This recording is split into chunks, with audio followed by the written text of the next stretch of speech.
então não é só sobre basquete. A NBA anunciou recentemente a criação da Liga de Basquete Africana em 2020. O campeonato vai dar aos jogadores mais oportunidades para conseguirem uma carreira no esporte quando deixarem a academia.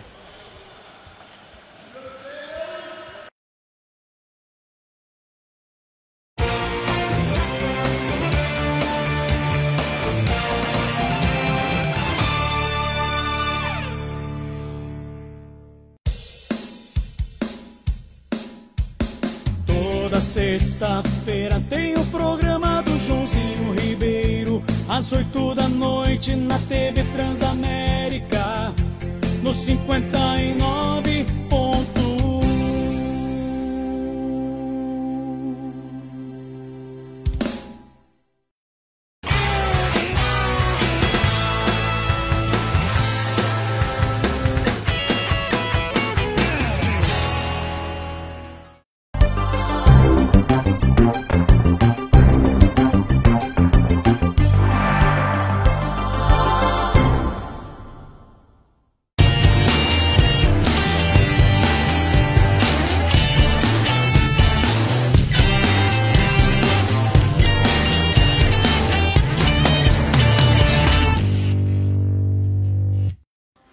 Olá, estamos ao vivo com mais um programa Verdade Expressão, diretamente dos estúdios da TV Transamérica, pelo canal 59, TV aberta.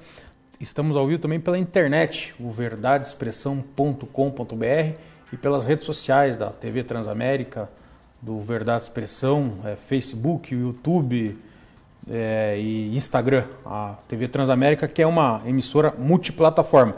Você pode participar conosco por lá, ou então pelo nosso WhatsApp, 41 99613 3677.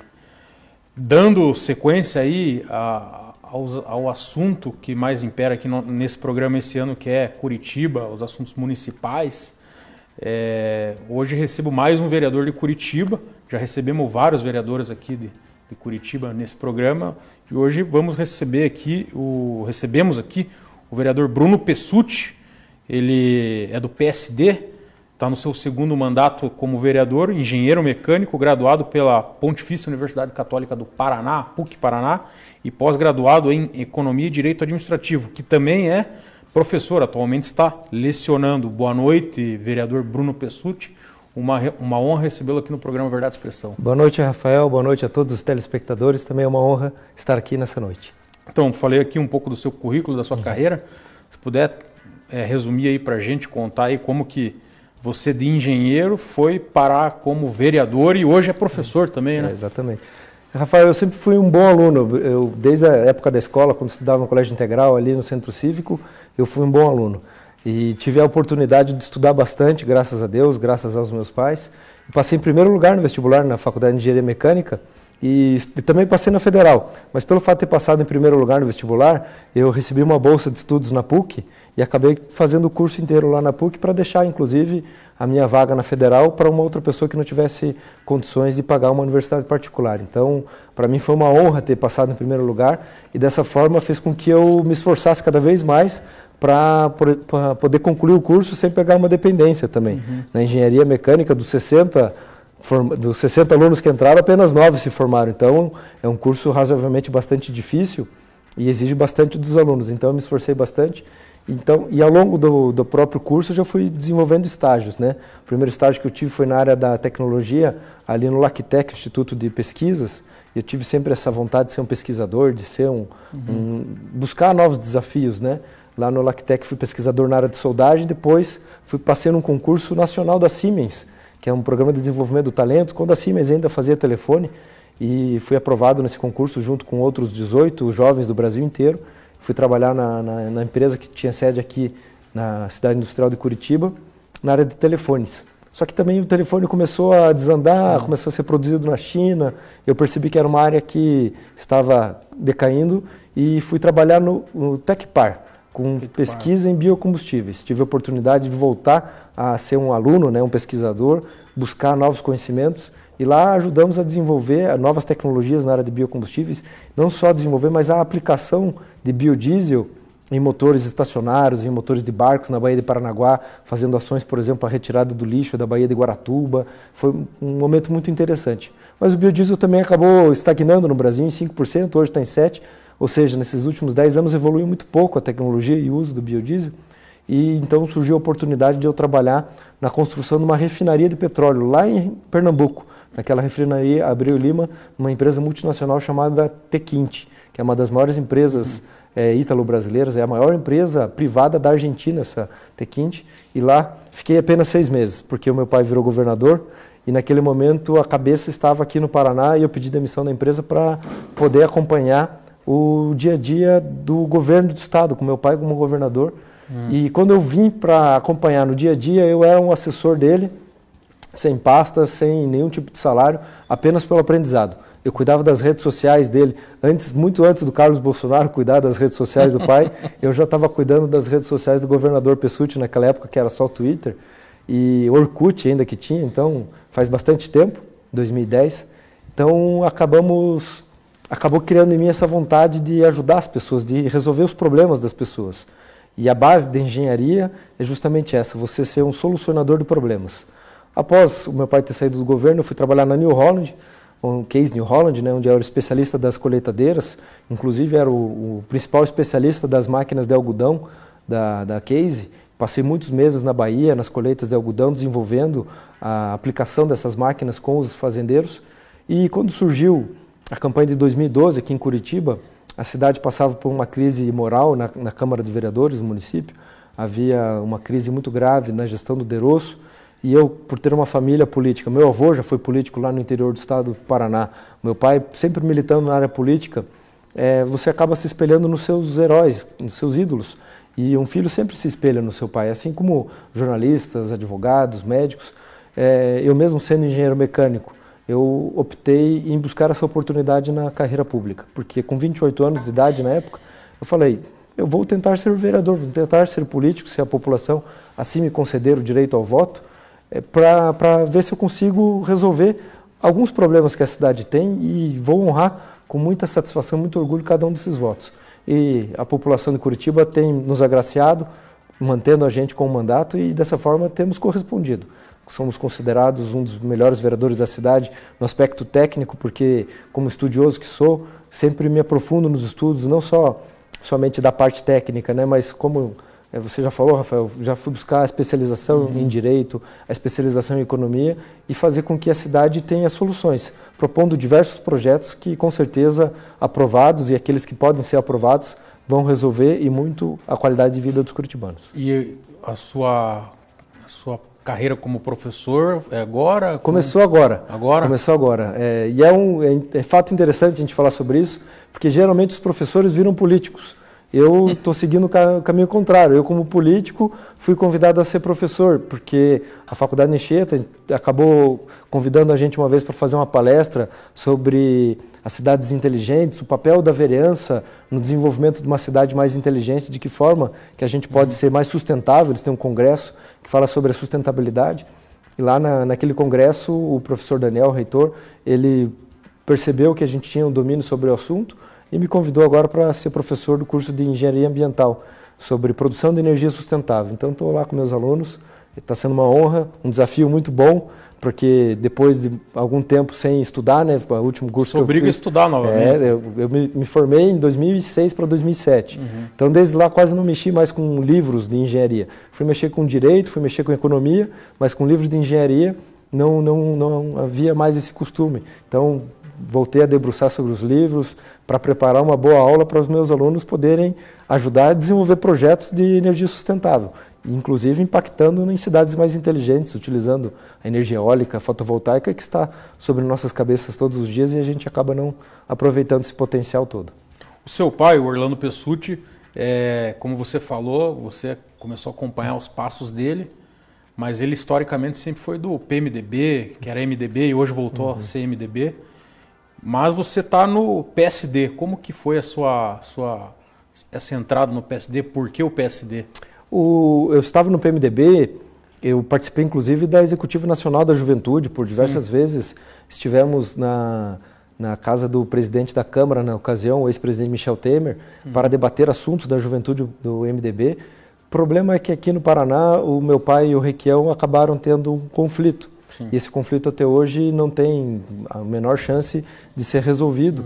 Então havia uma perseguição ao nome Pessutti, a qualquer familiar do Pessutti na época, dentro do MDB. E com a candidatura do Ratinho Júnior a prefeito de Curitiba no ano de 2012, o nosso grupo político buscou esse alinhamento junto ao atual governador Ratinho Júnior. Nós somos jovens, temos vontade de mudar o mundo, de fazer as coisas certas. Então eu me identifiquei muito com o governador Ratinho Júnior na ocasião e fui junto com ele em todas as suas etapas de política nesse momento. Então, em 2012 fui para o PSC junto com ele. A partir do momento que ele migrou para o PSD, eu fui junto com ele para o PSD, nesse grupo político que é do governador Ratinho Júnior, onde estamos hoje, já disputamos uma eleição para deputado estadual e estamos apoiando ele como governador do estado do Paraná. Agora você teve o seu segundo mandato, o seu primeiro mandato, como que você avaliou? Você avalia, né? Qual o balanço que você faz? E o que você acha que está melhor agora, hoje, no segundo mandato? Você não tinha experiência, agora você tem já a experiência do mandato cumprido. Como que você pode fazer esse balanço aí? O maior destaque, Rafael, que eu dou para o meu primeiro mandato, na verdade, é um dos destaques de todos os meus mandatos, meus 2 mandatos até hoje, que é a CPI do transporte coletivo. Em 2013, logo que assumimos, poucos meses depois, começou aquela crise dos 20 centavos. Por 20 centavos, com uma baderna, muitos protestos acontecendo, quebra-quebra, black blocs. E bem no meio do ano, no recesso, nós, uma bancada jovem de vereadores do PSC, na época com outros vereadores, nós decidimos criar uma CPI do transporte coletivo. Conseguimos juntar as 13 assinaturas necessárias e eu fui escolhido relator dessa CPI pelo fato de ser um técnico, de ser engenheiro. E foi assim um trabalho bastante técnico. Se baseamos em cima dos dados apresentados pela URBS, pelas empresas, e comprovamos na época que havia um superfaturamento de 12% na tarifa do transporte coletivo. Na época era de 2,75, hoje já estamos com 4,50. Então o superfaturamento ele está um pouco menor, mas ele ainda existe. E nós continuamos batendo em cima disso, porque a população que anda de ônibus geralmente ou é a pessoa mais simples, que não tem a oportunidade de pagar pela passagem, ou é o patrão que paga pelo vale de transporte dos seus funcionários. Então acaba onerando e prejudicando muito a economia. Em cima disso, daquela CPI, me fez ter um conhecimento muito grande sobre como se comporta um transporte público numa cidade como Curitiba, numa região metropolitana. E em cima disso nós sempre elaboramos muitos projetos, como o do bilhete único, que é o que funciona como se fosse uma assinatura mensal, onde um valor equivalente a 44 passagens ou 22 dias úteis, 2 passagens por dia, o usuário do transporte coletivo poderia utilizar de maneira ilimitada com o cartão de transporte e biometria para evitar fraudes, fazendo com que, inclusive, aos sábados e domingos e feriados, a passagem fosse gratuita. Seria a volta da domingueira, mas de uma forma muito mais ampla, permitindo que a pessoa que usa 3, 4, 5 vezes por dia, ou que precise usar 3, 4, 5 vezes por dia, volte a utilizar o transporte coletivo para fazer pequenos trajetos. Hoje o transporte tem caído em cerca de 10% a quantidade de passageiros, que é o que faz com que a tarifa suba muito, porque todo o custo, que é cerca de 100 milhões de reais por mês, cerca de R$1 bilhão por ano, ele é dividido pela quantidade de passageiros pagantes. Como o passageiro está sempre caindo nos últimos anos, então a fatia do bolo, para ser dividida por cada uma das pessoas que paga a passagem, é maior. Então nós temos que nos esforçar para criar metodologias de cálculo ou novas tarifas para fazer com que as pessoas retornem para os ônibus. E hoje, como vereador de segundo mandato, já passei por várias comissões, já fui presidente da Comissão de Economia, estive na Comissão de Legislação. Hoje eu estou fazendo o possível para cuidar bastante dos nossos eleitores, do atendimento das nossas lideranças nos bairros, das pessoas que nos entram em contato em temas específicos. Por exemplo, o estacionamento no recuo, que é um projeto que já foi aprovado na Câmara, mas infelizmente foi vetado pelo prefeito. Claro que a gente negociou para tentar aprovar no zoneamento, nessa lei de zoneamento que vai ser debatida agora em setembro, porque nós entendemos que é fundamental que o estacionamento esteja na geração de emprego no comércio e serviço de bairro, porque muitas vezes havia um comércio, uma área particular, o recuo obrigatório, e a Prefeitura tem utilizado da proibição da lei para proibir e fechar esse estacionamento, que tem ocasionado diversas complicações na geração de renda e emprego nos bairros da cidade, e também uma demanda que tem surgido muito forte nos últimos meses, que é os aplicativos de transporte. Eu sou o único vereador hoje que tem defendido de cabeça aberta, de mente aberta e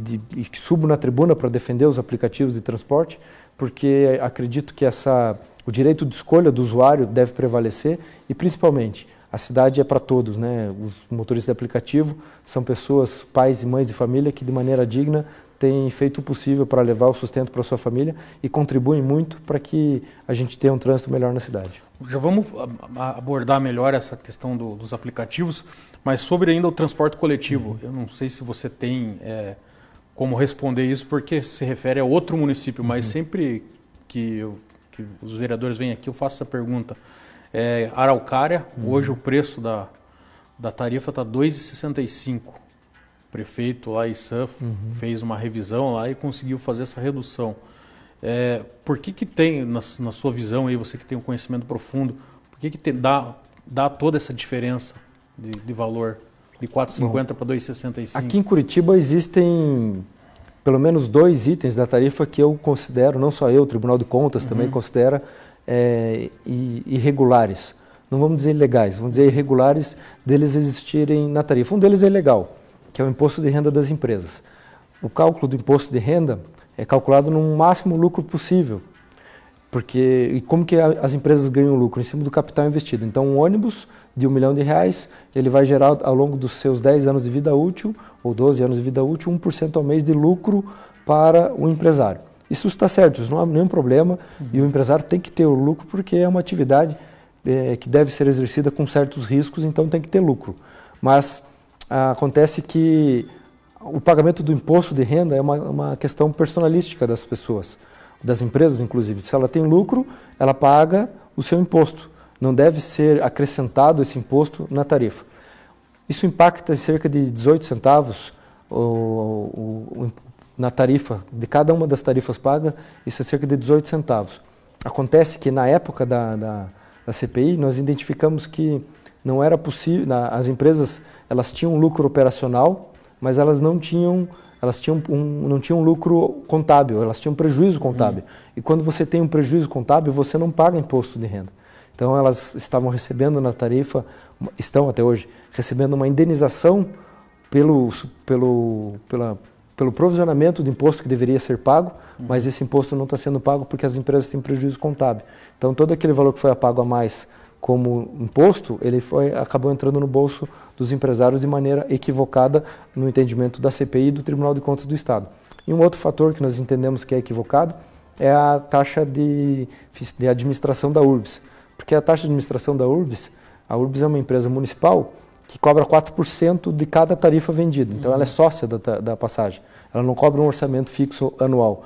Então se a tarifa aumenta, a remuneração da URBS também aumenta. Isso não está certo, porque a URBS ela faz um gerenciamento e ela acaba sendo sócia da tarifa ao invés de buscar supostamente a modicidade tarifária. E vou além. Como a URBS é uma empresa municipal, cada um dos cidadãos curitibanos, eles se beneficiam do transporte coletivo. Eu que ando de carro, a pessoa que anda de moto, que anda de bicicleta, todo mundo se beneficia do transporte coletivo. Então toda a cidade, através do subsídio, deveria bancar o funcionamento da URBS. Isso são mais 18 centavos, 20 centavos aproximadamente, de cada tarifa. Claro que a gente não conseguiria reduzir para R$ 2,65, mas você já teria uma redução para R$ 4,00 aproximadamente. Sem contar outras reduções. A Araucária, comparado com Curitiba, não tem uma rede tão grande, tão complexa como a nossa da cidade, que tem tantas integrações. Então, isso faz com que a passagem de Curitiba seja um pouco mais cara, porque há integrações nos terminais. Mas também há um subsídio, se não me engano, feito pelo prefeito de Araucária, assim como existe aqui na cidade de Curitiba. Mas somente esses itens que a gente fala que estão sobressaindo no preço da tarifa, que são superfaturados, que hoje são aproximadamente 10 centavos. Um outro item que a gente não fala muito, que não enxerga, o ICMS do combustível. Desde o começo desse ano, 31 de março, quando o presidente Bolsonaro, a Secretaria de Fazenda Nacional, permitiu que o Estado do Paraná não cobrasse o ICMS sobre o combustível, esse valor deveria ser retirado da tarifa. Representa cerca de 10 centavos da tarifa hoje, e não foi retirado. Então, somando o ICMS do combustível, somando a taxa de administração da URBS, o imposto de renda das empresas e outros itens que estão lá em pequenas letras miúdas, isso poderia chegar a quase 45, 50 centavos de redução no preço da passagem. Então, seria uma redução significativa que poderia ser feita para... E do ponto de vista legal, a gente já viu alguns questionamentos, tal, a nível de justiça. Você acha viável isso ou não? O Ministério Público já protocolou na Justiça a denúncia contra a licitação do transporte de Curitiba. Mas, infelizmente, a gente sabe que no Brasil, por se tratar de um contrato tão grande, de tão interesse público, a chance de que isso seja julgado ou anulado antes da realização do novo certame é muito grande. Então, infelizmente, a Justiça, até para que ela seja justa, muitas vezes, pelas características do contrato, ela não consegue ser tão rápida quanto é uma CPI, quanto é o Tribunal de Contas, em apontar esses detalhes, né? Imagina, você vai fazer o fim de uma licitação, um rompimento da licitação, isso pode gerar um caos na cidade. Então é alguma coisa muito complexa para acontecer. Mas a gente aguarda a manifestação da Justiça quanto a isso.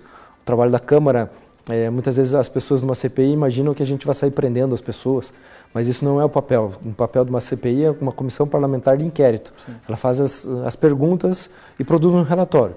Em cima desse relatório, ela apresenta para as autoridades policiais e para o Ministério Público para que eles possam tomar providências. Então, o papel da CPI não é prender ninguém, é levantar dados e apresentar esses dados para que os órgãos... Você conhece muito do contrato. Você, por acaso, lembra o prazo de validade desse contrato? Eles são de 10 anos, 10 anos. Prorrogáveis por mais... 15 anos prorrogáveis por mais 10. Pode chegar a 25 anos.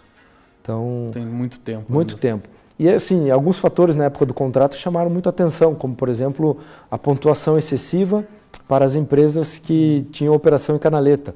Na época, apenas as empresas de Curitiba tinham essa característica de operar em canaleta. Então, foi uma pontuação excessiva dada para as próprias empresas de Curitiba. Outro fator, colocar ônibus com prazo de antecipação. A URBS ela tem um padrão de ônibus específico, então você não consegue simplesmente comprar um ônibus em São Paulo e trazer para operar na cidade de Curitiba. A Comec consegue fazer isso. A Comec consegue comprar um BRT de São Paulo, consegue comprar um BRT do Rio de Janeiro, que está com 2, 3 anos de uso, por exemplo, e trazer para Curitiba. Mas o padrão da URBS só permite que o ônibus 0 km possa ser utilizado. Então, isso também impacta no tempo que vai ser entregue um ônibus. Então, esses são fatores que estão atrapalhando a cidade de Curitiba. Agora, indo para o tema dos aplicativos, como você já adiantou aqui, e a gente vê na sua atuação que você defende aí o apoio à regulamentação desse tipo de transporte. O prefeito Greca, ele editou aí, acho que um decreto, né? Foi um decreto regulamentando o transporte. Teve uma certa insatisfação aí. O que você poderia falar sobre esse tema aí? Essa edição desse decreto, a gente lamenta a forma como ele foi feito. Porque envolveu apenas os taxistas. Em nenhum momento a prefeitura chamou os representantes dos motoristas, que já tem uma associação, mas não só além da associação, eles têm os grupos onde eles trabalham, né? São várias comunidades de motoristas de aplicativo, e tem um vereador na Câmara Municipal que os representa e tem feito esse trabalho junto à prefeitura. Então, o fato de ter sido feito no dia de um protesto de taxista chamou muito a atenção pelo lado negativo, porque em nenhum momento o decreto 1302 fala sobre táxi. O decreto 1302 ele fala apenas sobre o serviço de motoristas de aplicativo. Então, em toda a etapa do desenvolvimento desse cadastro, desse decreto que foi editado, deveria ter sido feito com os motoristas de aplicativo e com os vereadores, com o vereador que representa eles. Então, superada essa fase, nós fomos até a prefeitura, fomos até a URBS para tentar entender como que será feito esse cadastramento.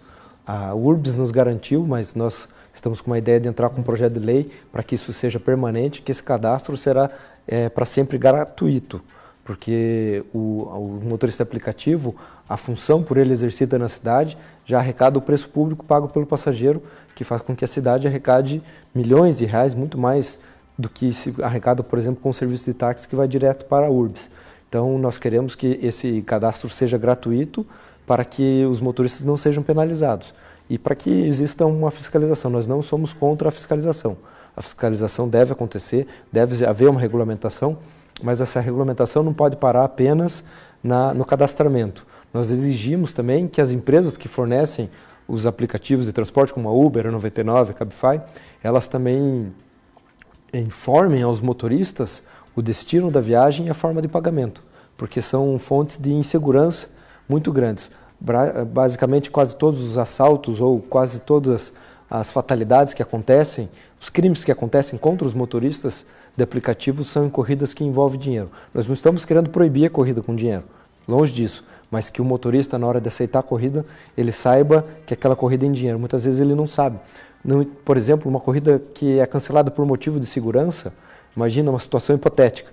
O motorista do Uber chega para buscar um passageiro e o passageiro está segurando um fuzil na sua mão.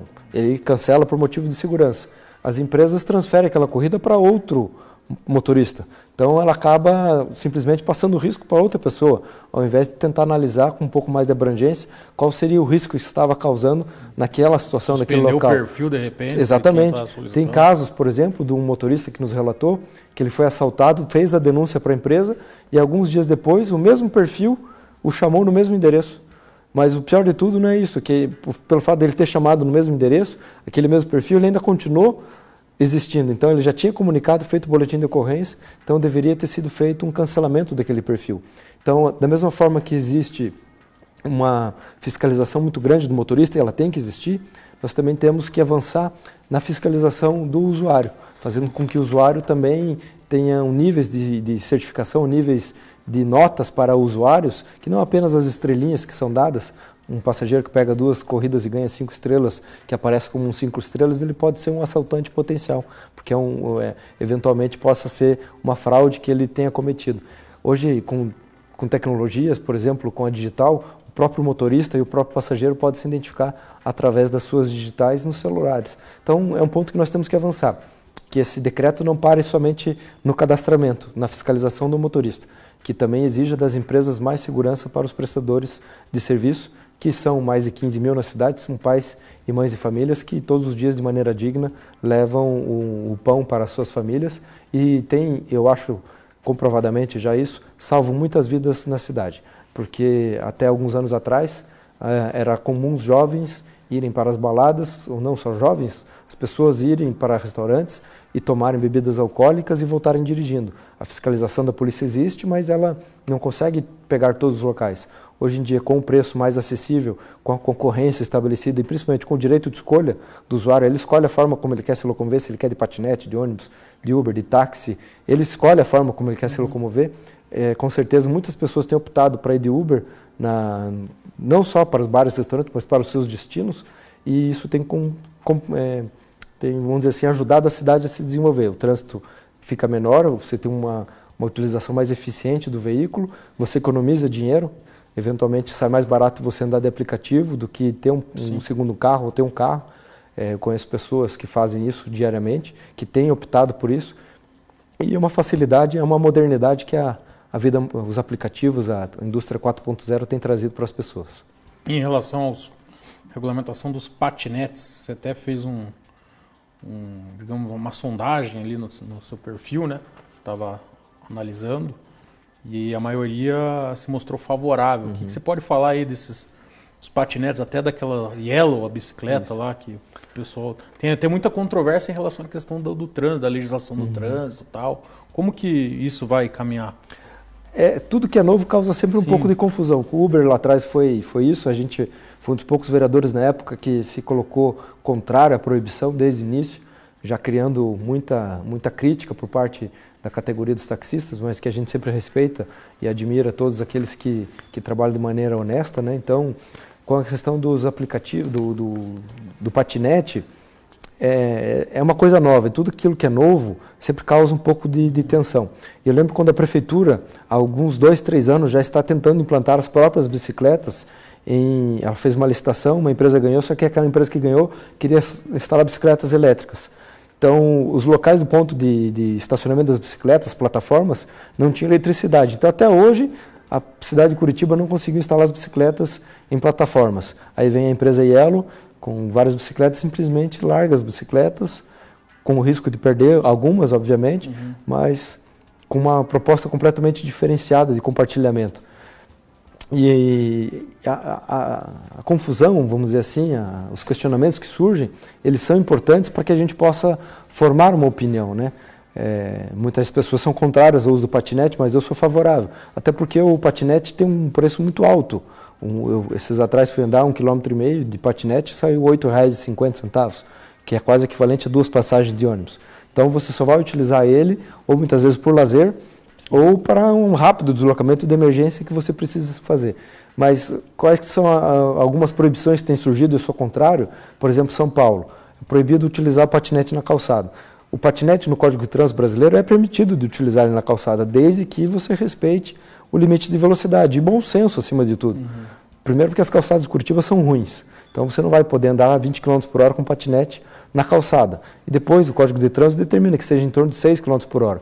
A gente até pode eventualmente andar um pouquinho mais rápido, mais que 10 km por hora, que é a velocidade de uma pessoa correndo, não seria possível.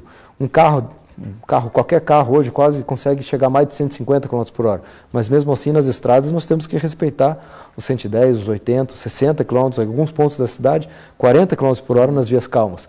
Então o patinete, por mais que ele possa andar a 20 km por hora, as pessoas têm que ter o bom senso e de alguma forma exigir a fiscalização para que eles possam ser mais lerdinhos quando estiverem andando sobre as calçadas. E também que a gente possa desenvolver mais infraestrutura para patinete, para bicicleta, mais ambientes compartilhados, porque eu acho que é muito mais perigoso um patinete a 10 km por hora andando na rua para ser atropelado do que um patinete a 6 km por hora andando na calçada.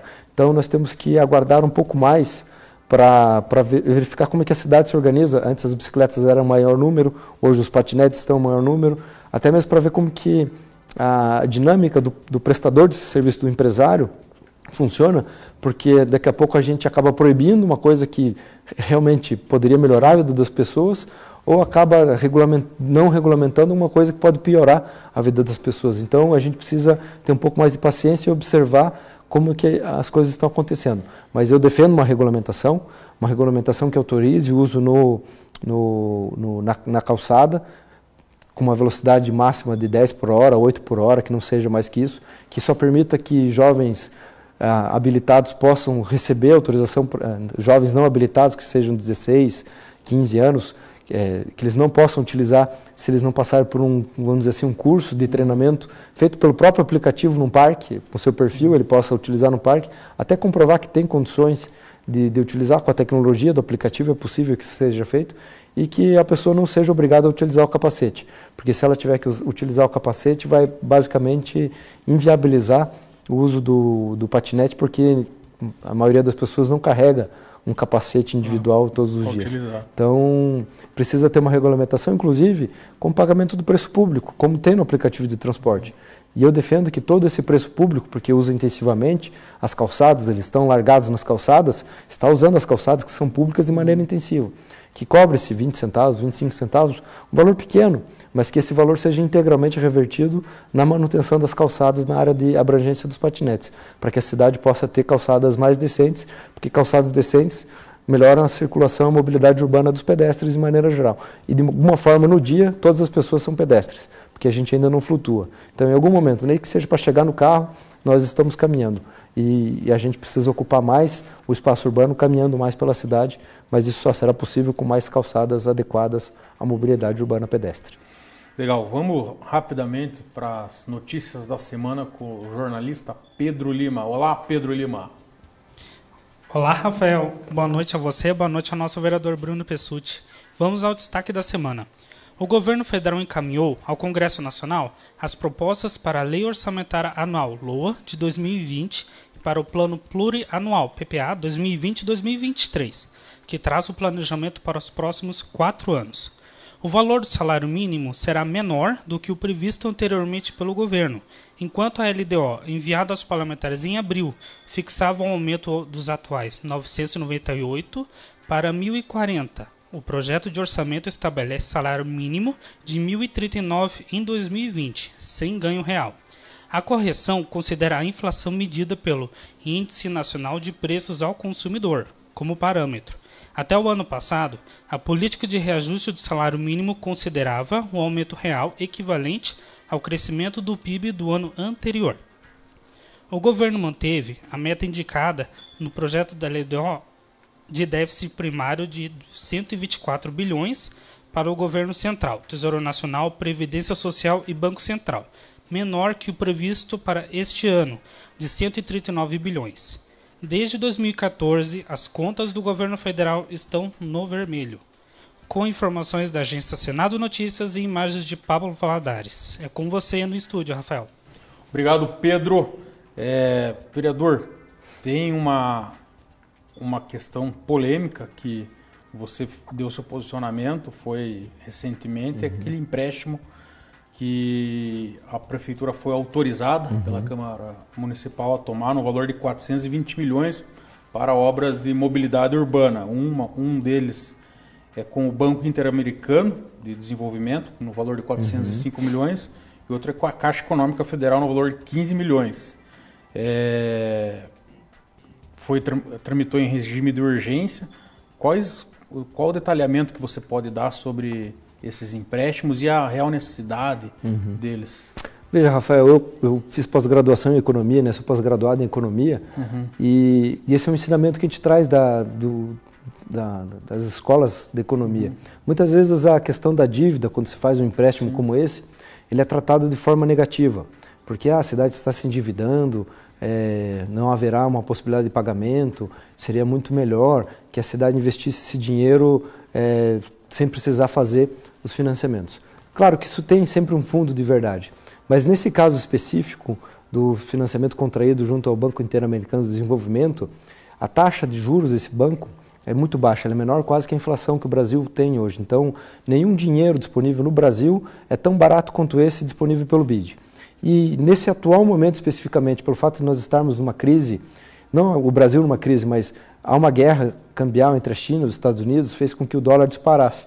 Então todos os projetos foram negociados com uma base de dólar de 3,80, mas hoje o dólar está a R$ 4,10. Então os 100 milhões de dólares aproximadamente, se eles entrassem hoje no Brasil, para projetos de 380 milhões de reais que se estimava para o Inter 2, eles já se transformariam em 410 milhões de reais, depositados numa conta dentro do Brasil, porque ele vem em dólar lá de fora, a partir do momento que ele entra no Banco Central, para vir para a conta da Prefeitura, que vai ficar específica lá, ele se transforma em real. E a Prefeitura teria um prazo de 4 anos para fazer esses investimentos, que vão beneficiar 91 mil pessoas todos os dias, e tem 20 anos de prazo para pagar.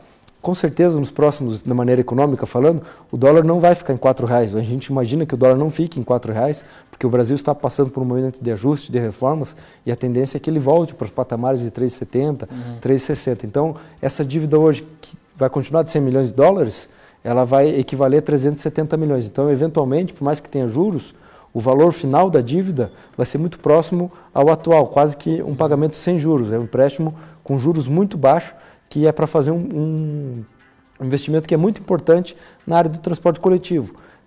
A cidade precisa fazer esse investimento para fazer com que as pessoas voltem a utilizar o ônibus. Muitas vezes a gente não pensa, mas a cidade está pagando 50 milhões de reais por ano em subsídio no transporte coletivo, porque faltam passageiros no transporte. Se houvesse mais 30 mil passageiros pagantes por dia, esse subsídio não precisaria de ser de 50 milhões de reais por ano, porque haveria mais pessoas dividindo o bolo do transporte como um todo, então haveria uma possibilidade de maior financiamento do próprio transporte coletivo.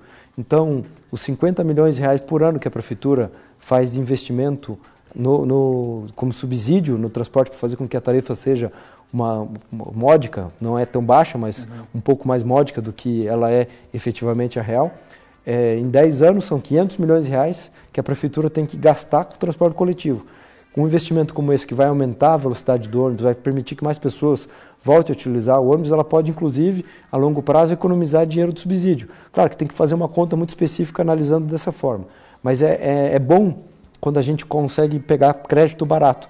O ruim é quando a gente tem que pegar um crédito caro para pagar uma dívida de curto prazo. Por exemplo, a cidade não pagava a empresa prestadora do serviço de lixo. Então, uma dívida de 90 milhões que foi paga recentemente. Então, existia uma dívida e a prefeitura precisa pagar sob o risco da empresa, a Estre, parar de prestar o serviço. Imagine montoeiras, toneladas de lixo amontoando-se na cidade, o impacto que isso causa, não só no aspecto urbano, mas saúde, ambiental. Então, a prefeitura não fez isso, mas ela poderia captar um crédito no mercado com juros altos para fazer esse financiamento. A gente faz a inovação, né? A gente faz um parcelamento dos juros e quem acaba sofrendo com isso é o empresário. E a gente não quer que o empresário seja sempre o mais prejudicado nessa história, porque isso faz com que lá na frente as licitações acabem saindo mais caras. Porque o empresário sempre cobra um ágio a mais, porque a prefeitura vira uma má pagadora. Então, um serviço que poderia sair R$100, acaba custando 120, 130 para o poder público, isso é comum a gente observar, porque as prefeituras são más pagadoras e nessa situação acaba prejudicando o bolso da cidade como um todo. Mas é mais ou menos como um financiamento imobiliário. Muitas vezes as pessoas não têm dinheiro à vista para comprar um imóvel, mas para sair do aluguel, para ter um benefício para a sua família, alguma coisa que vai dar impacto nesse momento, é fundamental você fazer a contratação desse tipo de crédito a longo prazo e com juros muito baixos, porque com certeza a cidade vai ter, não só em ganho potencial de economia, né, mas em produtividade, porque o ônibus andará mais rápido, as pessoas utilizarão mais o transporte coletivo, de maneira paralela reduzirá o gasto com saúde pública, eventualmente, por causa da poluição do ar será menor, esses ônibus serão todos elétricos, então cada ônibus desse são 30 toneladas a menos de CO2 na atmosfera por ano. Então, o impacto que isso traz de positivo na vida das pessoas é muito grande. É como se a gente fosse fazer, trazendo agora para a minha matéria que eu estou dando, que eu sou professor, investimento em energia fotovoltaica. Você faz um investimento, contrata um empréstimo num banco, 9%, 10% ao ano, que hoje que é fornecido no Brasil. Claro, para fazer uma casa, R$40 mil, por exemplo, ou para fazer num telhado como o da prefeitura, quase R$1 milhão que a prefeitura conseguiu junto com a Copel. Mas em 5, 6 anos, todo aquele teu financiamento já está pago pela economia que você fez através da geração fotovoltaica. Então, nos próximos 20, 25 anos que a linha Inter 2 estará renovada, revitalizada, a prefeitura acabará economizando recursos do subsídio, recursos de saúde pública e sem falar no conforto para o usuário do transporte, que vai aumentar muito. Falar um pouco da projeção para o ano que vem. Sua ideia é concorrer à reeleição. Você está num partido que é do atual governador e do atual pré-candidato a prefeito, que é o Neily Prevot. Ele foi bem votado na última eleição. Como que está a conversa aí em relação à situação do PSD para a eleição 2020? O PSD, eu particularmente não tenho participado de reuniões internas no partido para definir o aspecto da candidatura para prefeito ano que vem. Então, acredito que essas reuniões vão acontecer a partir de abril do ano que vem. Então, até lá, nosso mandato está simplesmente focado em aprovar os projetos que são de interesse da população, como bilhete único, como estacionamento no recuo, e nós sabemos que o partido poderá sim ter candidato próprio, e nós estaremos aguardando a definição do partido para poder tomar as decisões lá na frente, visto que é uma eleição diferente que teremos no ano que vem, visto que não haverá mais coligações partidárias. Então, o partido tem uma importância cada vez maior na formação da chapa que vai eleger os vereadores para a próxima legislatura. Então, é um debate importante que deve acontecer e nós estamos acompanhando. E em relação aí com o atual prefeito, como que você tem conduzido aí? Aliás, você teve a experiência do Gustavo e agora com o Greca, como que é o relacionamento? O Gustavo é uma pessoa muito, muito legal, gosto muito dele, tenho uma amizade muito antiga com ele, desde a época do PMDB. Uma pessoa sensacional que não conseguiu fazer um governo bom para a cidade, até porque não havia, na época, uma boa relação com o governador do estado. O Beto Richa, com o Gustavo Frutti, tinha algumas rusgas que fizeram com que o município não recebesse financiamentos do governo estadual, que faz a diferença. O Greca teve muita coragem, assumiu a prefeitura num momento de crise e a coragem que ele teve foi muito grande, propor um ajuste fiscal muito severo para que a cidade de Curitiba hoje tivesse as suas contas em dia, e graças aos vereadores na época que ajudaram a defender e melhoraram o ajuste fiscal, fizemos mudanças que foram consideradas importantes, que permitiram que aquele projeto fosse aprovado. A cidade de Curitiba hoje tem condições de não só fazer financiamentos como esse do Banco Interamericano de Desenvolvimento, mas também de receber dinheiro a fundo perdido, por exemplo, do governo do estado, e fazer contratação de empréstimos junto ao governo do estado. O Paraná Cidade, se não me engano, acho que é uma instituição Paraná Cidade, ela faz financiamentos junto com a Secretaria de Desenvolvimento Urbano ao estado do Paraná, porque a cidade conseguiu ter as suas certidões negativas. Antes nós não tínhamos, nós não estávamos conseguindo fazer o pagamento do INSS, ou do INSS não, da Previdência dos nossos servidores. Agora nós estamos fazendo esse pagamento, aprovamos leis que permitiram o parcelamento da dívida que nós tínhamos, e a cidade hoje tem as suas certidões negativas, que faz com que ela tenha uma condição financeira melhor para poder traduzir isso em melhores serviços. O asfalto está sendo feito, a cidade está bem limpa, bem organizada. Claro que sempre há algum ponto que precisa ser melhorado, mas as obras estão acontecendo e a gente tem acompanhado de perto essa gestão. O Rafael Greca é um prefeito que gosta muito da cidade e tem um carinho especial por ela. Entrando num projeto que você tem em tramitação na Câmara Municipal, interessante, ele fala sobre os valores dos carros elétricos e híbridos, sobre a desoneração do IPVA e ICMS. Como que está o andamento desse projeto? A lei ela é aprovada, é uma lei de 2015, que é uma lei. Agora nós estamos com um projeto que a gente está atualizando o valor do carro, porque de 2015 para agora o valor do carro elétrico infelizmente subiu. Mas o governador Ratinho e o prefeito Rafael Greca, conhecendo a lei municipal do carro elétrico que nós criamos, eles propuseram, o vereador não pode, mas o governador pode, junto com a autorização do prefeito, propor a isenção do ICMS na compra de um carro elétrico e propor a isenção do IPVA do carro elétrico, porque 50% da cota parte do IPVA fica com o município. Então é muito importante o município que você faz o emplacamento do seu veículo, por mais que agora na placa Mercosul isso não apareça mais, mas onde está registrado no Detran, a cidade fica com 50% do valor do IPVA. Então é importante que o município abra mão dessa receita, também junto ao governo do estado, porque os carros elétricos eles geram benefícios não só na qualidade de vida das pessoas, não poluem o ambiente atmosférico, mas tem uma vida útil muito maior e também é o futuro, né? Nós temos que incentivar as pessoas a utilizar o carro elétrico, dessa forma através da lei, né? Fazendo com que a lei autorize. Então, para que o prefeito e o governador possam fazer isso, principalmente no município o prefeito, tem que existir uma lei anteriormente que permita, autorize ele a fazer um incentivo ao carro elétrico. Então, essa lei municipal que nós criamos em 2015, que nós estamos alterando o valor agora, vai permitir que a prefeitura faça parceria com a Copel ou com a Renault, como está fazendo, para ter carros compartilhados. A partir do ano que vem, acho que no finalzinho desse ano, no início do ano que vem, da mesma forma como você pode pegar um patinete compartilhado hoje, vai ser possível pegar um carro da Renault compartilhado no município. Ele vai estar estacionado em algum ponto, provavelmente numa área de estar. Naquela área não será cobrado estar devido a essa lei que existe. Haverá um abastecedor veicular e as pessoas poderão utilizar de maneira compartilhada o veículo. Uma inovação muito grande que já é utilizada na Europa, e a tendência é que nos próximos 3 anos aproximadamente a cidade possa ter até 500 carros compartilhados. Então vai ser mais um grande avanço da cidade inteligente, da cidade inovadora de Curitiba, que tem como base uma lei aprovada lá atrás, em 2015, que foi...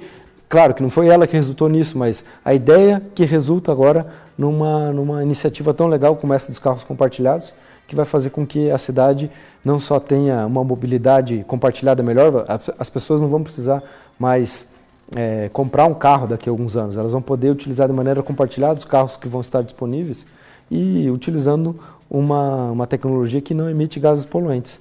Recentemente foi divulgado um estudo que mostra a relação direta que os gases dos escapamentos causam câncer de pulmão nas pessoas.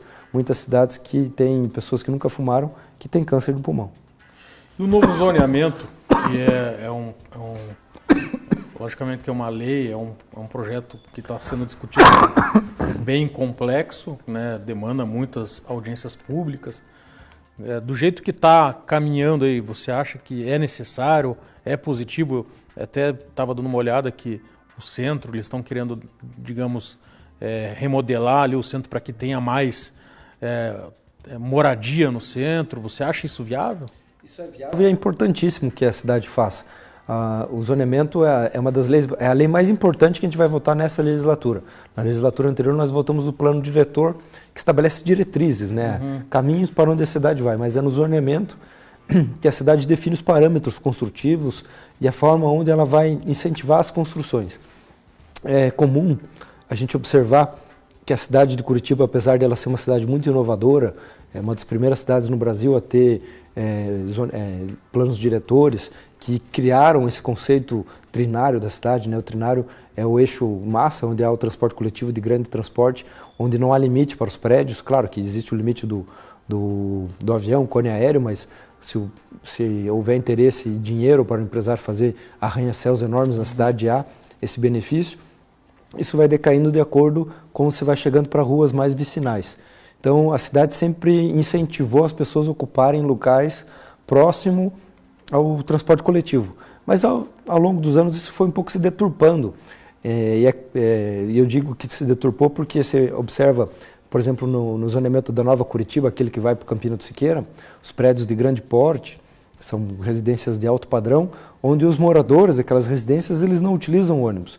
Então, o conceito inicial, ele se deturpou. Muitas vezes o passageiro do transporte coletivo que está lá por ali transitando, ele vai ter que chegar no terminal do Campina do Siqueira para pegar um ônibus para ir para o Caiuá, para morar lá no SIC, mais 40 minutos de ônibus. Então, ele não acaba se beneficiando do adensamento da cidade. E as grandes cidades europeias, elas nos ensinam que o adensamento é importante. Talvez não com grandes arranha-céus por causa da sombra, mas um padrão muito constante que você tem no dia a dia. Então, ao incentivar o uso da zona central, vai fazer com que o centro da cidade fique mais vivo. A cidade precisa ocupar a zona central, e não só a zona central, as centralidades de bairro, que está também sendo prevista.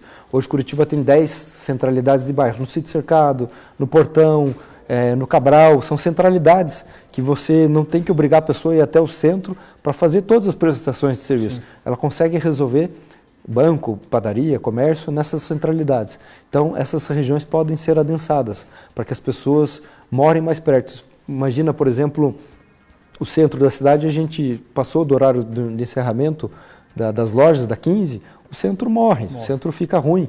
Então, nós temos que incentivar que as pessoas morem no centro e que publicidade, por exemplo, possa ser feita no centro para iluminar melhor o centro.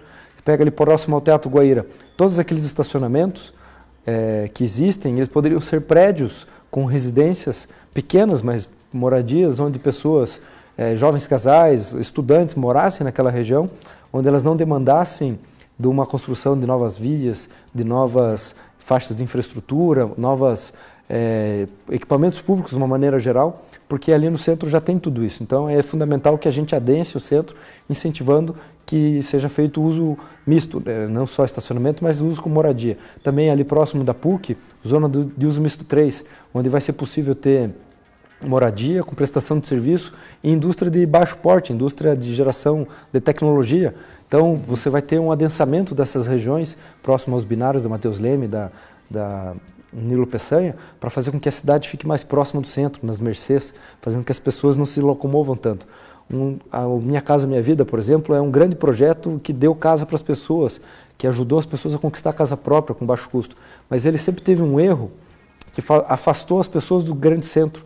Então, as pessoas mais simples, que são essas que geralmente não têm oportunidade de comprar uma casa numa região mais próxima do centro, elas acabaram indo morar muito longe, porque os benefícios, o preço do terreno era mais barato. Então você vê regiões como Santa Cândida, que antes tinham grandes áreas verdes, preservação ambiental, que ajudam a cidade a controlar os bolsões de calor que têm causado tantas chuvas fortes, o aquecimento global no planeta. A cidade tem que se proteger contra isso. A gente acabou afastando muitos moradores da cidade de Curitiba para fazer com que eles percam muito tempo em deslocamento. Você veja, a cidade de Pinhais, que fica aqui colado com o bairro Alto, com o Tarumã, tem a sua região de maior adensamento na beira com a cidade de Curitiba. Então são pessoas que poderiam estar morando em Curitiba que acabaram sendo afastadas porque naquela região do Tarumã, do Bairro Alto, não se permite um adensamento muito grande. Mas passou pelo Rio Tuba, você está numa zona de alto adensamento em Pinhais. Então, o zoneamento da cidade é importante, precisa ser debatido. É fundamental que a gente adense essas centralidades próximo dos terminais, por exemplo, o terminal do Santa Cândida, o terminal do Cabral. Tem que ser uma região de alto adensamento. Não só com moradia, mas com trabalho, para que você tenha fluxo de passageiros o dia inteiro. Pessoas que moram no centro possam trabalhar no Santa Cândida e pessoas que trabalham no Santa Cândida possam vir morar no centro. Então, fazer com que o ônibus sempre esteja com movimento, porque a gente acostumou e acha normal, mas tem que talvez criar regras para mudar isso, que no horário de pico é só um pico por um lado, no outro horário o ônibus está vazio. Então é importante a gente dimensionar e ajustar a cidade para que ela possa utilizar de maneira mais adequada o espaço urbano e pensando sempre nas preservações e não impermeabilizar ainda mais a cidade, porque aí é mais investimento em drenagem, mais investimento em asfalto, investimento em creche, investimento em UPA, e tudo isso faz com que a gente acabe tornando a cidade ineficiente. Então a gente tem que adensar ela para ficar mais eficiente. E um dado importante que deve ser observado nessa questão do zoneamento, para a gente encerrar, o IBGE na semana passada divulgou a população, Curitiba, 8ª maior cidade, a capital mais populosa, né? 1.900.000 mais ou menos, habitantes, quase 2 milhões. E cada vez mais velhos. Então é importante o debate sobre a calçada e sobre essa mobilidade. Colocar um senhor de idade longe, lá num bará, lá junto na terra do meu amigo Mauro Bobato, vereador Mauro Bobato, para fazer ele chegar no centro da cidade para buscar alguma prestação de serviço, é mais complicado, demora mais tempo. Imagina, essa pessoa já não paga a tarifa do ônibus porque é isenta pela legislação. E ela vai andar o ônibus vai ter que ter um ônibus disponível para ela, não haverá um financiamento desse ônibus, e essa pessoa vai andar todo esse trajeto sem contribuir com o ônibus. Então, o custo que isso existe, não só para a empresa, mas para a cidade de uma maneira geral. Ou a cidade vai ter que criar uma unidade de saúde lá próximo num bará. Então, aquela região talvez tenha que se desenvolver para outro tipo de moradia. Só para dar um exemplo, obviamente não estamos proibindo ninguém de morar em nenhum lugar da cidade, mas seria mais inteligente se a gente ocupasse a zona central da cidade com moradias mais acessíveis, com mais tecnologia, próximo às unidades de saúde, aos hospitais que existem na cidade. Basicamente todos os grandes hospitais da cidade estão localizados na região central ou num raio muito próximo da região central da cidade. Então é importante que exista um adensamento para que as pessoas deixem as áreas mais preservadas para a preservação e melhoramento do ambiente da cidade. Legal. Bruno, eu queria agradecer a sua entrevista aqui. Conseguimos abordar vários temas, claro que faltaram alguns, e eu vou deixar aí esses 2 minutos finais que nós temos para você ir falar alguma coisa que de repente a gente não abordou aqui na entrevista. Eu que agradeço a oportunidade. É sempre uma honra a gente poder falar sobre o nosso mandato, né? A gente tem um mandato diferenciado, a gente se baseia muito pela técnica. Eu, como engenheiro, gosto de analisar profundamente os projetos. A gente, nessa fase nova do mandato, não está querendo fazer tanto projeto, vamos dizer assim, em alta demanda, em alta escala. Vamos fazer um projeto por mês. Então, hoje faz projetos mais focados naquilo que realmente vai impactar de maneira positiva a vida das pessoas. Mais qualidade, menos quantidade. Mas, com certeza, na Câmara Municipal, deixar o nosso mandato à disposição para que as pessoas possam sugerir melhorias, sugerir mudanças e acompanhar o nosso trabalho. Com certeza, o vereador Bruno Pessutti é um vereador que se dedica para a cidade de Curitiba, que exerce na plenitude o mandato de vereador e faz o possível para que a gente consiga levar a você uma cidade cada dia melhor. Afinal, nossa cidade de Curitiba merece ter bons políticos representando ela. Legal. Agradeço então o Bruno Pessutti. As portas da TV, o canal TV Transamérica está aberto aí para futuros esclarecimentos aí em relação à cidade de Curitiba. E agradeço a você que nos acompanhou até agora. Lembrando que estaremos semana que vem no mesmo horário, às 19h30, ao vivo. Uma grande semana e um abraço.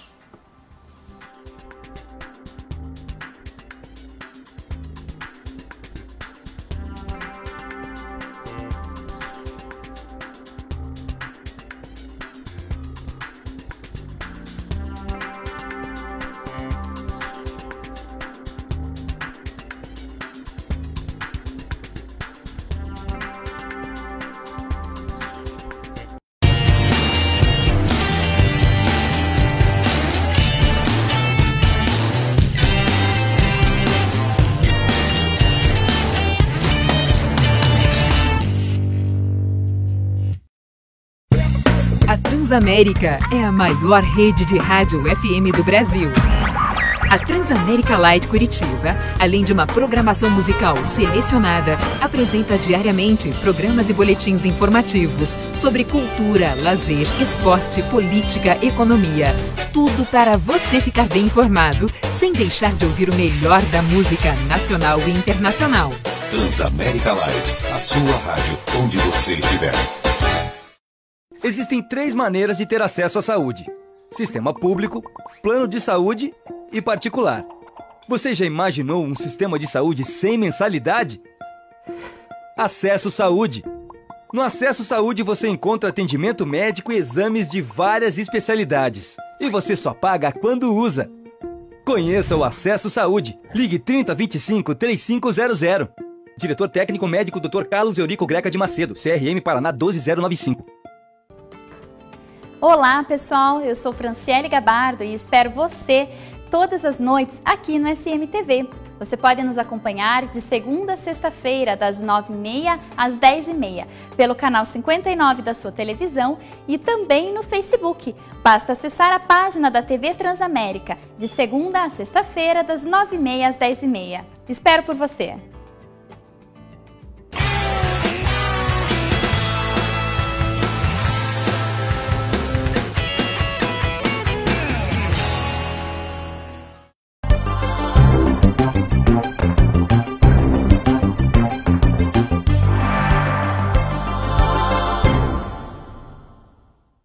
Estúdio ao vivo Transamérica. Já tá rolando.